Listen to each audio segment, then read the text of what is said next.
Sobriété énergétique, empreinte carbone, loi anti-gaspillage, économie d'énergie, émissions de gaz à effet de serre, énergie renouvelable, transition écologique. Depuis quelques mois, ce vocabulaire est devenu familier aux Français. En effet, depuis quelques années, à cause du changement climatique, des efforts d'économie d'énergie sont demandés, ou plutôt imposés, autant aux industriels qu'aux particuliers.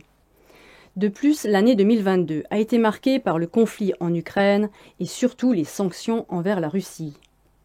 Les conséquences sont que les prix de l'énergie ont explosé et le prix de l'électricité s'envole également. Il faut donc faire des économies, se serrer la ceinture et s'habiller chaudement dans sa maison. Tel est le mot d'ordre du gouvernement français. Cet automne, Madame Elisabeth Borne, la Première ministre, avait menacé les entreprises de sanctions au cas où elles ne joueraient pas le jeu. La population française était mise en garde. Des risques de coupure d'électricité étaient à prévoir cet hiver. De plus, Enedis, le fournisseur d'électricité, peut, grâce au compteur Linky, couper la production d'eau chaude pendant une certaine plage horaire. L'idée de couper à distance les box Internet la nuit a également été évoquée.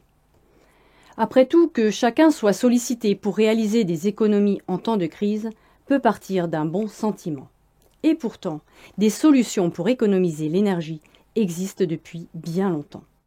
Voici quelques exemples de solutions déjà trouvées et expérimentées. Si on évoque aujourd'hui le nom de Tesla, la plupart pensent à la marque de voitures électriques d'Elon Musk. Pourtant, à l'origine, c'était le nom d'un scientifique né en 1856, Nikola Tesla. Vers 1890, il a découvert que l'énergie électrique pouvait être propagée à travers la Terre et autour de celle-ci, dans une zone atmosphérique appelée la cavité de Schumann, à environ 80 km d'altitude. Des ondes électromagnétiques de très basse fréquence se propagent pratiquement sans perte vers n'importe quel point de la Terre. Son idée était que n'importe qui dans le monde pouvait y puiser à condition de s'équiper d'un dispositif récepteur accordé à la transmission d'énergie. Pour le prouver, il a allumé 200 lampes, 10 000 watts en tout, à 40 km de distance de la source d'électricité, sans fil conducteur. Il est mort en 1943, ruiné et dans l'indifférence. Floyd Sweet, quant à lui, était un spécialiste du magnétisme et l'inventeur du VTA, Vacuum Triode Amplifier. Tout comme d'autres inventeurs, il a dû subir des menaces, des vols de ses notes. Un jour, un homme l'a menacé de mort, lui disant qu'il ne voulait pas voir arriver le VTA sur le marché. Sweet a arrêté ses travaux et les harcèlements ont cessé. En 1930, à Chicago, un jeune homme a redécouvert l'énergie libre. Venu à Los Angeles pour faire sa démonstration dans un grand théâtre, il a été agressé et frappé à sa sortie et mis à mort. En 1960, l'ingénieur allemand Friedrich Lülling a présenté un moteur magnétique fonctionnant parfaitement pendant 20 ans, sans interruption à une vitesse de 280 tours minute, avec un seul jeu d'aimant. Un autre exemple assez significatif est celui du thorium, un combustible alternatif découvert à la fin du XIXe siècle. Les centrales au thorium étaient déjà connues dans les années 40.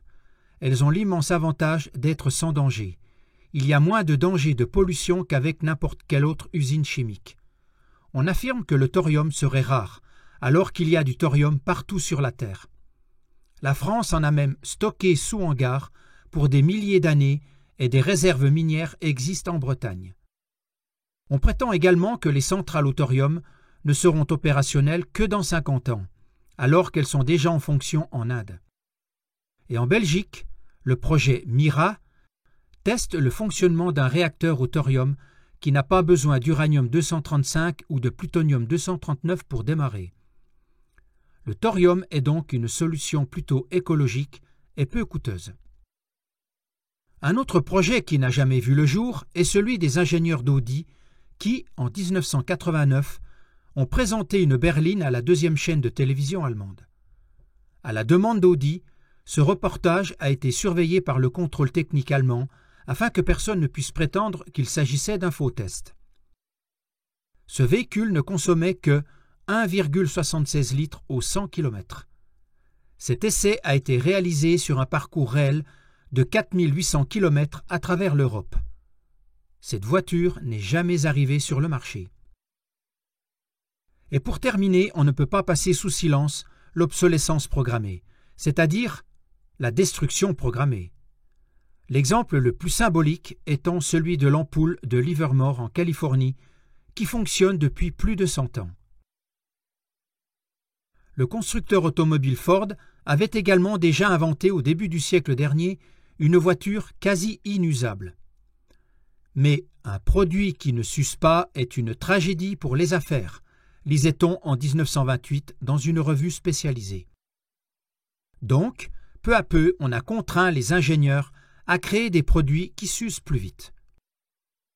En 1924, fut fondé secrètement à Genève le cartel Phoebus, composé notamment de Philips, Osram et General Electric.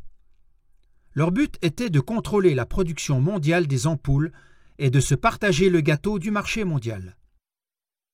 Les entreprises se voyaient sanctionnées si les ampoules fonctionnaient au-delà de ce qui était exigé. La France a été le premier pays au monde à interdire l'obsolescence programmée en 2015. Malgré tout, cela ressemble à une hypocrisie au regard de ces inventions qui, déjà au début des années 1900, pouvaient durer, pour ainsi dire, à l'infini. À plus forte raison, cela pourrait et surtout devrait être les exemples à imiter aujourd'hui, puisque l'objectif est d'économiser l'énergie et de réduire les émissions de CO2 responsables du réchauffement. Or, la production de tous nos appareils ménagers, voitures, machines, etc., demande beaucoup d'énergie, que ce soit le pétrole, l'électricité ou le gaz. Sans parler du transport de tous ces matériaux pour les acheminer vers les consommateurs et ensuite leur destination finale. Et même si le recyclage est perçu comme vertueux, il n'en reste pas moins énergivore. Comme nous l'avons démontré, les solutions énergétiques et écologiques existent déjà. Malheureusement, celles qui ont été mentionnées et bien d'autres ont un point commun. C'est d'avoir été cachées volontairement au public, censurées, et même le nom de Nikola Tesla a été rayé des livres d'histoire, et des scientifiques ont été assassinés. Et aujourd'hui, nous sommes contraints de payer l'énergie de plus en plus cher. Les entreprises sont sommées de réduire leurs dépenses. Ceux qui nous cachent les solutions quasi gratuites, écologiques et durables sont les mêmes qui sanctionnent, nous pressent comme des citrons, nous obligent dans un avenir proche à acheter des véhicules très chers et poussent des entreprises à mettre la clé sous la porte. Si le cartel Phoebus n'existe plus aujourd'hui, c'est seulement qu'il a changé de nom.